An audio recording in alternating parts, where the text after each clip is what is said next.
Começa agora o Jornal Cultura desta sexta-feira, 2 de fevereiro. Confira os destaques desta edição. Dia D de vacinação contra a febre amarela será realizada amanhã em Ipatinga. Timóteo promove neste mês vistoria de veículos escolares e táxis. Prefeitura de Ipatinga renova convênio com creches por mais 2 anos. E para marcar o dia do combate ao câncer, especialista alerta para a prevenção da doença. Essas e outras notícias agora no Jornal Cultura. Olá, boa noite. O dia D de vacinação contra a febre amarela em Ipatinga será realizado no próximo sábado, dia 3, nas UBSs dos bairros Caravelas, Cidade Nobre, Betânia e Bom Jardim. Nós estamos aqui com Gabriela Pereira, ela que é gerente da Vigilância Epidemiológica, que vai falar para a gente um pouco mais sobre esta ação. Boa noite, obrigado pela participação. Boa noite, Marcos. Então, a campanha do dia D será no dia 3, sábado agora, O horário de funcionamento será de 8 às 16 horas. Lembrando aos munícipes que ainda não vacinaram, não tomaram nenhuma dose da vacina, procurar a unidade nesse dia, e levar o cartão de vacina. Certo. Bom, atualmente no município de Ipatinga, muitas pessoas já se imunizaram contra a febre amarela. Como é que está essa realidade de momento, Gabriela?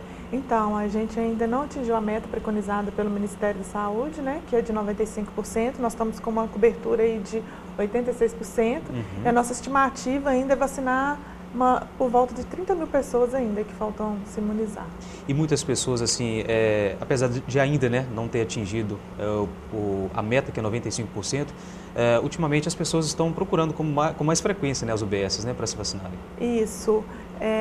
Agora, nessa época do ano, que também acontecem muitos casos, de febre amarela, as pessoas estão procurando mais, as unidades para estar se imunizando. Certo. Visto que agora em Ipatinga também a gente teve 2 casos, de epizotis, que é macacos que foram encontrados. E eles estão ainda sob investigação, mas não foram confirmados ainda.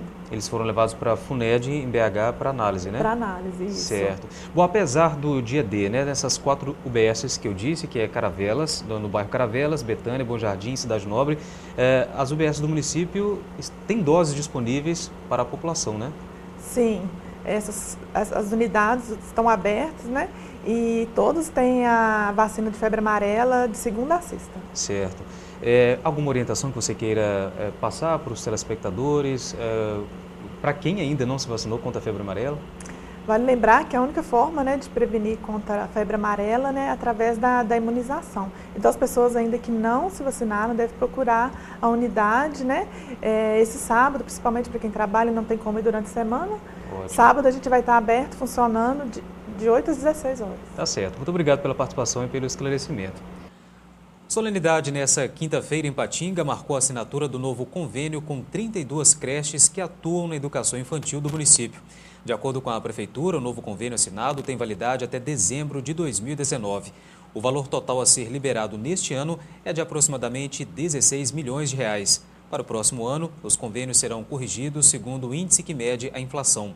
Também durante o evento foi apresentado o calendário escolar do ano letivo 2018 para as organizações da sociedade civil, que será unificado com o da Rede Municipal de Ensino. O início das aulas na Rede Municipal de Ensino de Ipatinga está previsto para a próxima segunda-feira, dia 5. A seguir, e para marcar o Dia Mundial do Câncer, especialista alerta para a prevenção da doença.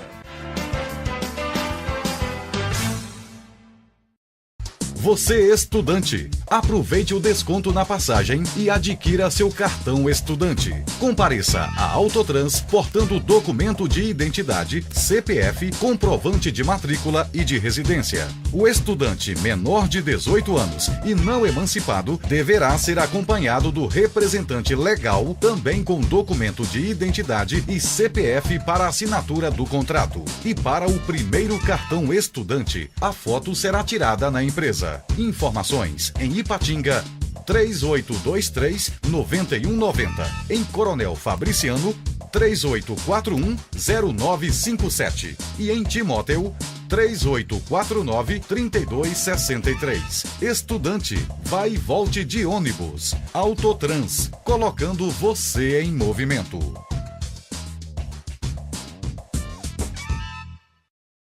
O Grupo de Jafere está no mercado há mais de 30 anos. Dijafer IDMG em Coronel Fabriciano e Aço Nobre e Corte Aço em Ipatinga. Materiais para construção civil, serralheria e indústria com produção própria de telhas galvanizadas e termoacústicas, além de chapas e barras redondas cortadas. O Grupo Dijafer conta com uma moderna máquina na produção de estribos e colunas com medidas personalizadas, dando mais agilidade e qualidade à sua obra. Com frota própria, o Grupo Dijafer faz a sua entrega na região do Vale do Aço e cidades adjacentes e ainda segue investindo na melhoria contínua dos seus processos de produção, venda e pós-venda, visando sempre a satisfação dos seus clientes e parceiros. Dijafer Ferro e Aço.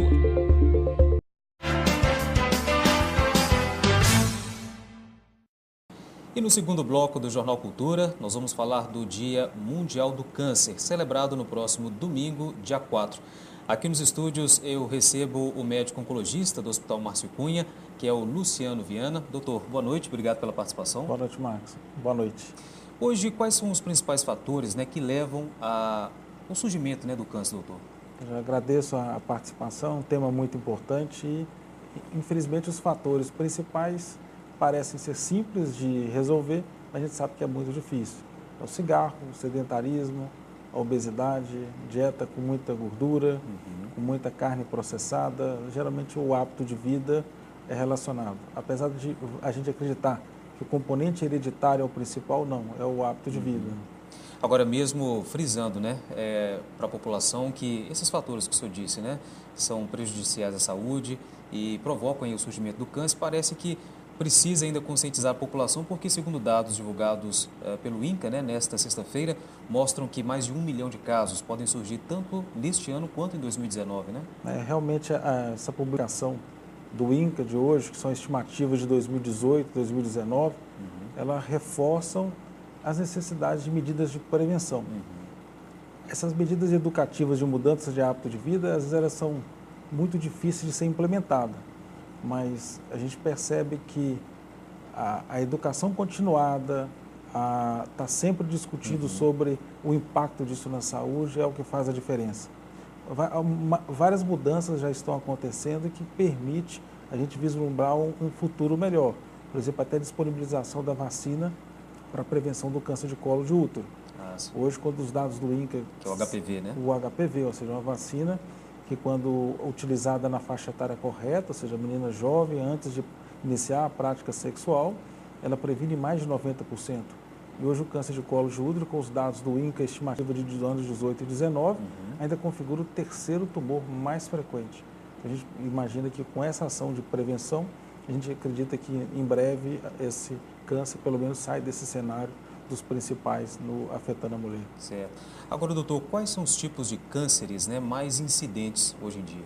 Sim, na mulher a gente tem, o mais que pega tanto o homem quanto a mulher, é o câncer de pele não melanoma. Principalmente por ser um país tropical, muita exposição ao sol, e a ideia de que eu passei o protetor para sair de casa, estou protegido durante todo o dia. Na verdade, a necessidade de estar evitando o sol, ou seja, o protetor é um reforço, mesmo ele tendo de boa qualidade, ele é um reforço, mas a gente tem que ter as outras ações e repassar. E na mulher a gente tem o câncer de mama, o câncer do intestino e o câncer de colo de útero. No homem a gente tem o câncer de próstata, que é o principal, representando quase 1/3 dos casos, o câncer de pulmão e também o câncer de intestino. Agora, entre a faixa etária, o câncer hoje em dia atinge mais homens, mulheres, em qual idade, doutor?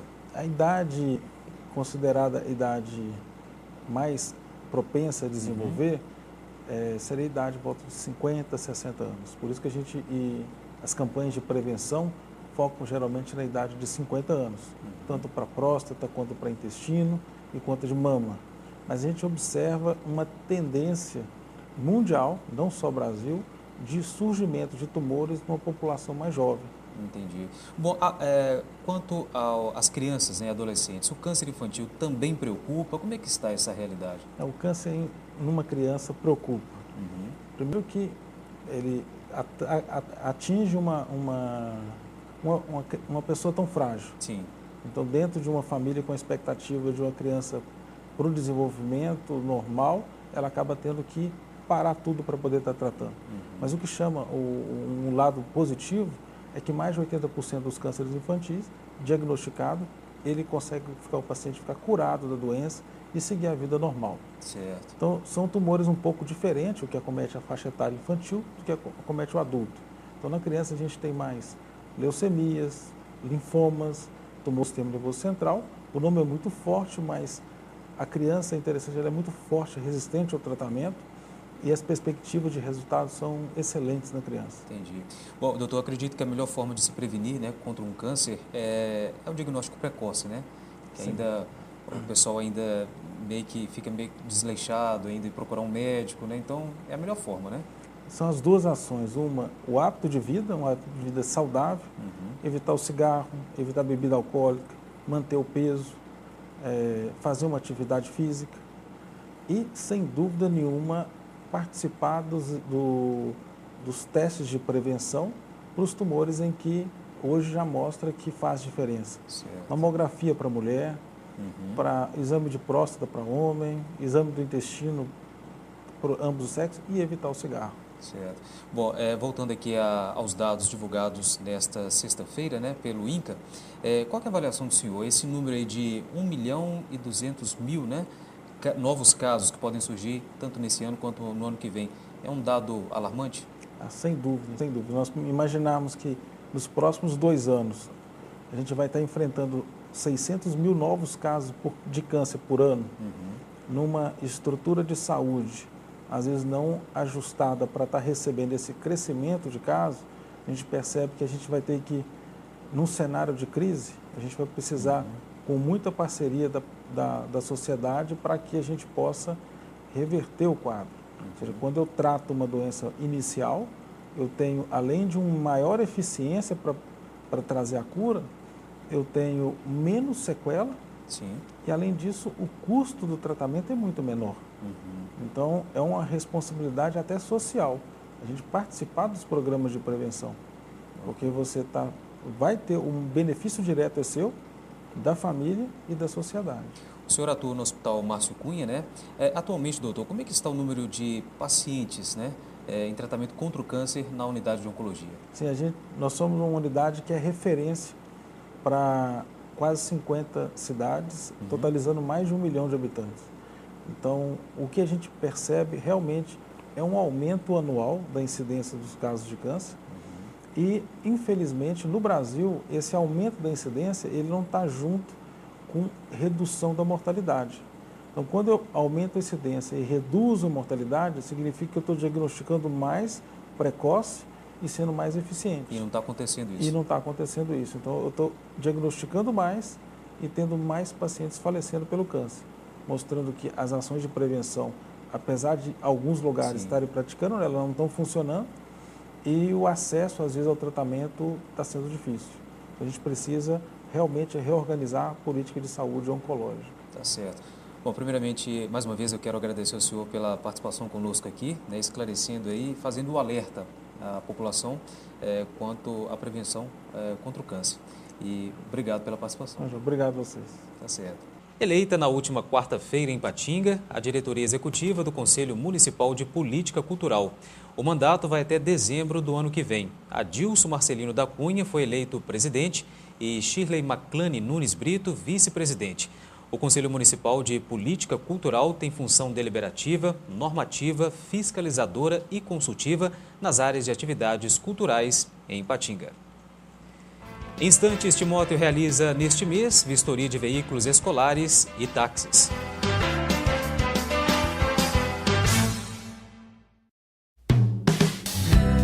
Buffet Garota de Ipanema, há 23 anos presente no mercado do Vale do Aço, sempre focado na excelência em todos os detalhes. Oferecemos aos nossos clientes espaço para os mais diferentes eventos, com uma infraestrutura completa, conforto, além de uma excelente localização.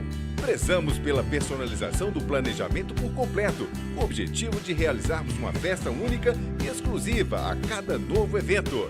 Seja ele corporativo, casamentos, aniversário, bodas ou festa de 15 anos. Buffet Garota de Ipanema, Rua Tupinambás, número 30, no bairro Iguaçu, Ipatinga. Telefone 3824-8803. O novo portal da API facilitou a vida do associado. Acessando a api.org.br, você fica por dentro de tudo. Rádio e TV API, consultas de médicos, acesso à rede conveniada, agendamento de consultas, notícias de todos os setores da entidade e muito mais. Acesse www.api.org.br. Siga a gente também no YouTube e Facebook. A API 36 anos. De cuidar das pessoas, a gente entende. Trabalhando com procedimentos supervisionados desde o corte de chapas até a sua instalação, a Comercial Vidromax e Tempermax utiliza tecnologia de ponta e equipamentos de última geração, maquinário próprio para lapidar e bisotar vidros, além do moderno forno para têmpera de vidro, instalação de vidros comuns, box em acrílico e vidro temperado, esquadrias de alumínio em geral. Comercial Vidromax e Tempermax, Rua Pelicano, número 60, Vila Celeste.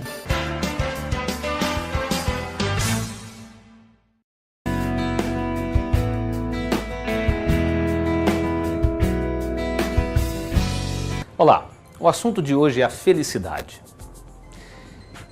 Você acha que a sua felicidade, o estado de felicidade, ela tem a ver com as coisas que acontecem na sua vida, com aquilo que você escolhe fazer, ou um pouco com a sua genética?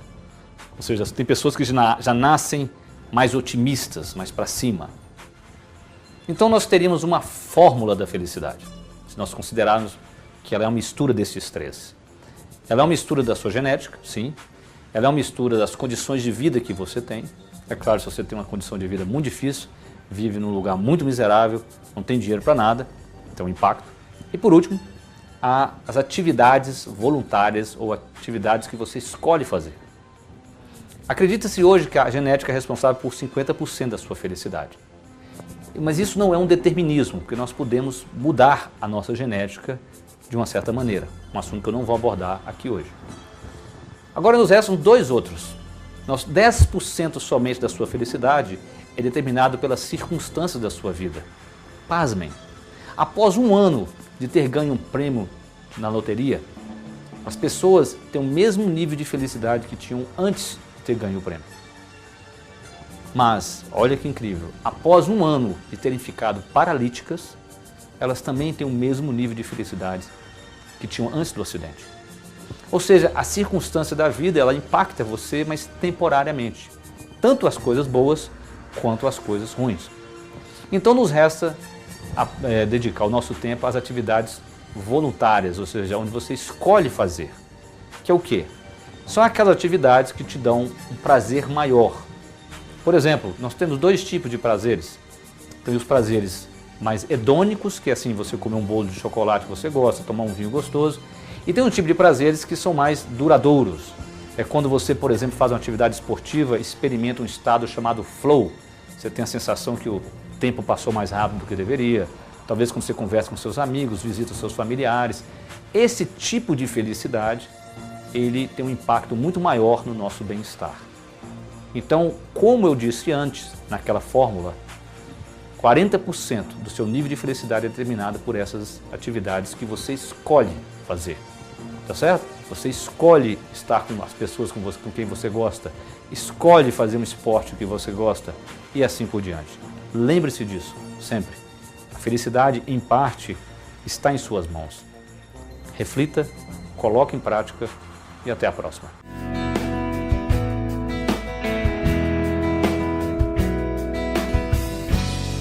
Terá início na segunda quinzena deste mês, em Timóteo, a vistoria dos veículos escolares e táxi. Porém, os proprietários deverão antes quitar as taxas e tributos referentes aos serviços. As guias já estão disponíveis na Gerência de Trânsito, que fica no bairro Primavera. O local funciona de segunda a sexta-feira, de 7 da manhã às 5 da tarde. A vistoria nos veículos, que será realizada entre os dias 19 e 28, visa garantir maior segurança no transporte dos alunos e passageiros. Ao ser aprovado na fiscalização, o veículo recebe um selo adesivo na cor azul, que é afixado no para-brisa dianteiro, e o permissionário tem autorização de tráfego renovada. Outros detalhes pelo telefone 3847-4787. O Conselho Municipal de Proteção e Defesa Civil de Ipatinga será reativado a partir deste mês. A escolha dos membros representantes da sociedade civil que vão compor o Conselho ocorrerá no dia 22 deste mês, a partir das 6 da tarde, na Prefeitura. O Conselho Municipal de Proteção e Defesa Civil de Ipatinga será composto por 50 membros, entre titulares e suplentes. Entre várias atribuições do órgão estão coordenar e executar as ações de proteção e defesa civil. E centenas de prefeitos estiveram reunidos hoje na cidade administrativa, sede do governo em Belo Horizonte, para protestar contra o atraso no repasse de verbas do Estado para os municípios. A AMM, que é a Associação Mineira de Municípios, alega que o Estado deve quase 4 bilhões de reais às prefeituras, referente a recursos do IPVA, transporte escolar e saúde. Na última quinta-feira, o presidente da AMM, Gilvan Lacerda, teve uma reunião com os secretários Odair Cunha, do governo, e José Afonso Bicalho, da Fazenda, para tratar do assunto. Segundo Gilvan, a promessa foi que, em 60 dias, os repasses serão regularizados. Mas, a princípio, Gilvan defende que pelo menos o IPVA e as parcelas seguintes do ICMS, que são pagas semanalmente, sejam quitadas em dia. E o Jornal Cultura fica por aqui. Para você, um ótimo fim de semana e até segunda.